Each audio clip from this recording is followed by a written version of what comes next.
Hello, everybody. Today we're going to take a look at one more state for 2024 and see which way it might be trending. Today we're going to go down into the deep south and take a look at Mississippi. And this will be the last one I'm going to do before I take another look at the battleground states as the election gets closer. So as always, this map shows the presidential shifts between 2016 and 2020. And most of the map does have a ton of blue on it. If you try to focus on Mississippi, you'll see a little bit of red in some places, but for the most part, it was a little bit of a blue shift. So this is a state in the south that is usually on the receiving end of a lot of jokes. It's known for having a lot of poverty and racial polarization. But let's quickly try to dive into some of the background on the Magnolia state. So first off, it has 6 electoral votes, and it is a fairly red state overall. In the last election, Trump won it by about 16.5 points. That was a little over 1% bluer than it was in 16. It was even wider back in 2004. That was a 20-point margin for Bush. If you're looking for the last time it was under 10 points, you'd have to go back to 1996. Of course, that was more of a three-way race with Ross Perot,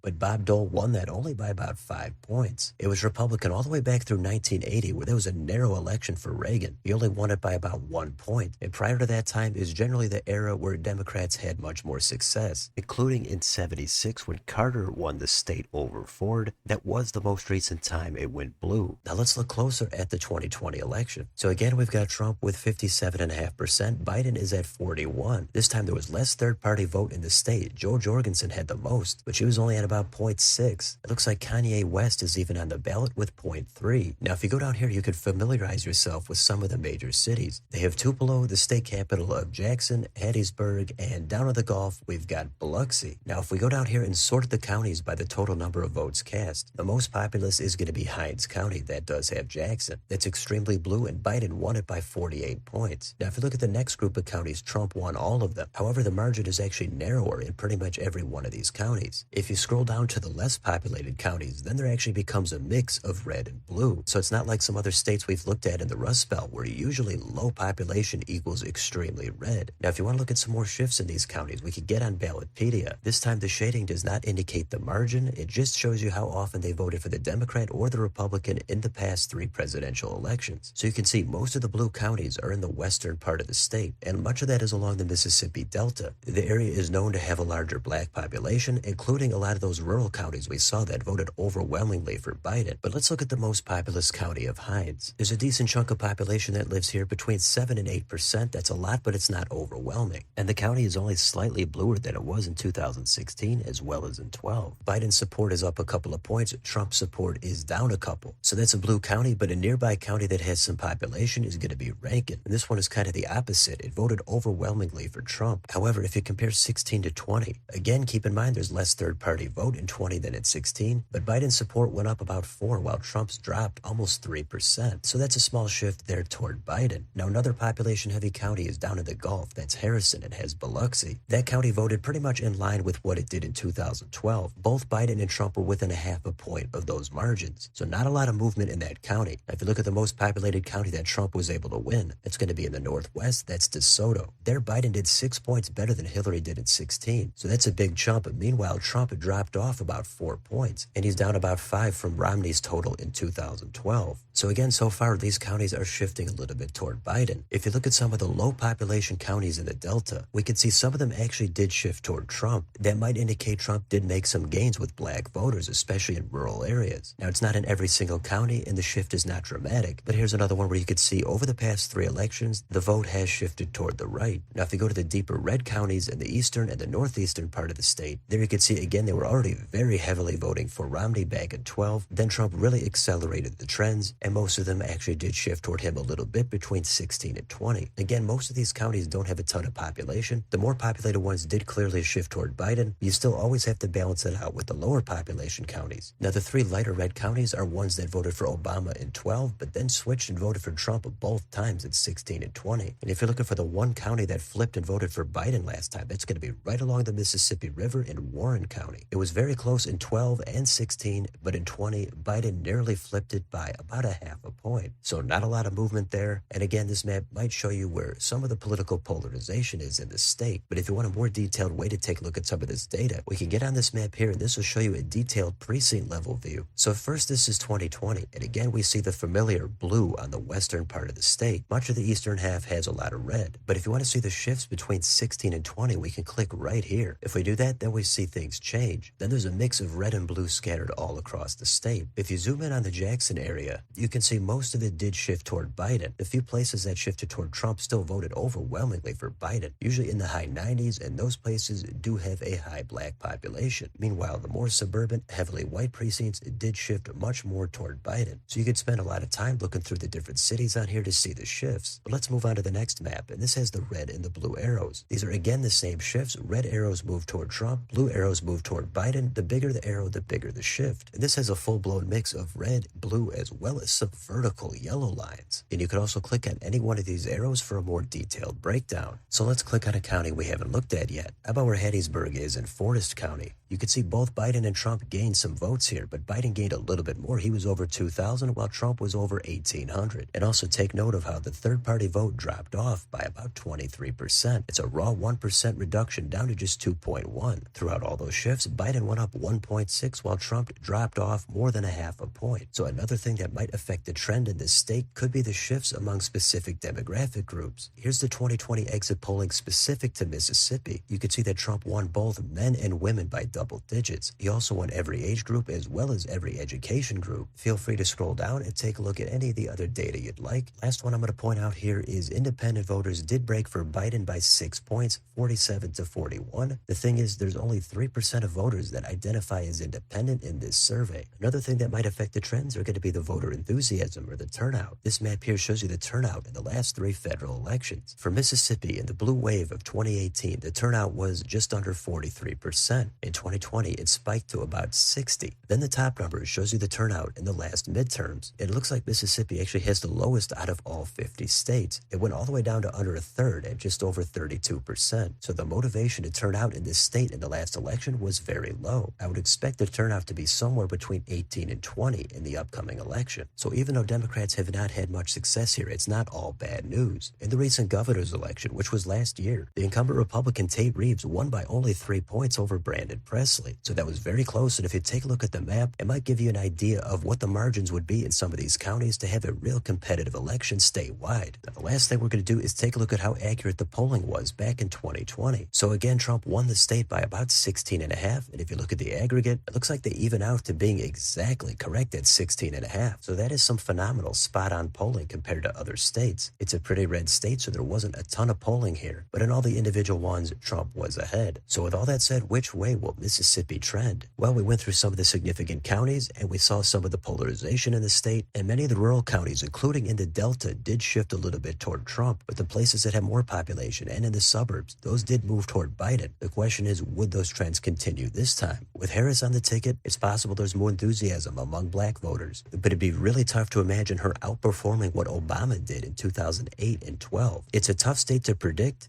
Given the unpopularity of the party in power, it's easy to think the state would move toward Trump. Given last time in 2020 during COVID, Trump was unpopular, and a lot of places did move toward Biden, but it also might depend on how many candidates are on the ballot, and there could also be some surprise movement with certain demographics. But for the most part, I'm not expecting a whole lot of movement in this state. The polarization is already there. I wouldn't be surprised if it moved a point or a point and a half toward Trump, or I also wouldn't be too surprised of an outcome that shifted a point or two toward Harris. It's not the easiest thing to predict given all the changes we've seen in this election, but I'll leave it up to you to decide which way it's going to move, and that's an overview of some of the recent political history for Mississippi. So let me know in the comments, what do you think about this state? Do you think its reputation is unfair? And what about the political movement? Do you think it's going to go toward the left? Do you think it's going to go toward the right? Do you think it's going to be stagnant? Which counties, which cities, which demographics are you taking a look at the most? Let me know down below on your way out. Don't forget to like, share, and subscribe. Join if you'd like to help support the channel. Hit the bell for notifications. Thank you for watching, and I'll see you next time.